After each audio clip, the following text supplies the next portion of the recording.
Hi friends, చాలా సింపుల్గా తక్కువ ఇంగ్రీడియంట్స్తో పిజ్జా రెసిపీ చూద్దామా. ముందుగా ఒక మిక్సింగ్ బౌల్ తీసుకోండి. దాంట్లో 2 కప్పుల మైదా పిండి వేసుకోండి. కొంచెం సాల్ట్ వేసుకోండి. కొంచెం షుగర్ వేసుకోండి. ఆయిల్ కానీ బటర్ కానీ నెయ్యి కానీ వేసుకోండి, 1 టేబుల్ స్పూన్. తర్వాత ఒక 1/2 టేబుల్ స్పూన్ డ్రై ఈస్ట్ వేసుకోండి. ఒకసారి వాటిని మంచిగా కలిసే విధంగా కలుపుకోండి. ఇప్పుడు 1 కప్పు పాలు తీసుకొని కొంచెంగా వేసుకుంటూ పిండి మొత్తం మంచిగా కలిసే విధంగా మంచిగా కలుపుకోండి. ఈ పిండి ఒక 5 నుంచి 6 నిమిషాల వరకు కలుపుతూనే ఉండండి. తర్వాత ఒక కాటన్ క్లాత్ తీసుకొని దానిపైన కప్పి పక్కన పెట్టండి ఒక 15 మినిట్స్. తర్వాత మీకు నచ్చిన వెజ్జెస్ తీసుకొని సాట్ చేసుకోండి. ఆయిల్ ఇంకా సాల్ట్ వేసుకొని.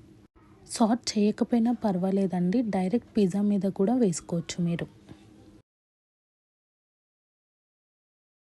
ఫ్రై అయిన వెజ్జెస్ తీసి పక్కన పెట్టుకోండి. స్టవ్ ఆన్ చేసుకొని ప్యాన్ పెట్టుకొని ఒక 5 మినిట్స్ వరకు ప్రీహీట్ చేసుకోండి. ఒక ప్లేట్ తీసుకొని దానికి కొంచెం ఆయిల్ లేతే బటర్ వేసి మంచిగా గ్రీస్ చేసుకోండి. మైదా పిండి కూడా వేసుకొని గ్రీస్ చేయండి.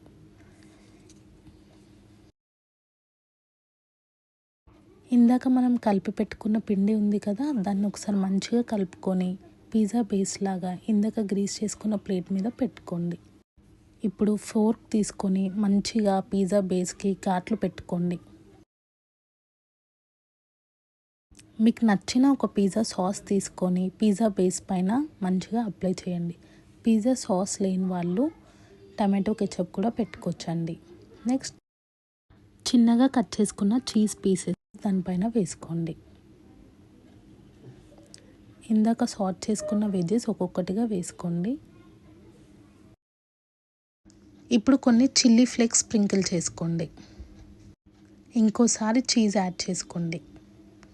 ఈ ప్లేట్ తీసుకెళ్ళి ఇందాక మనం ప్రీహీట్ చేసుకున్నాం కదా, దాంట్లో పెట్టేసేయండి.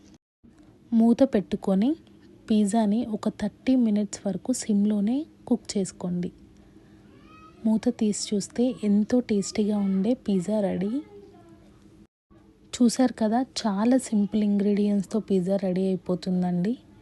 మీరు కూడా ట్రై చేసి మీకు ఎలా కుదిరిందో నాకు కమెంట్ చేయండి. Thanks for watching. Please do subscribe our channel.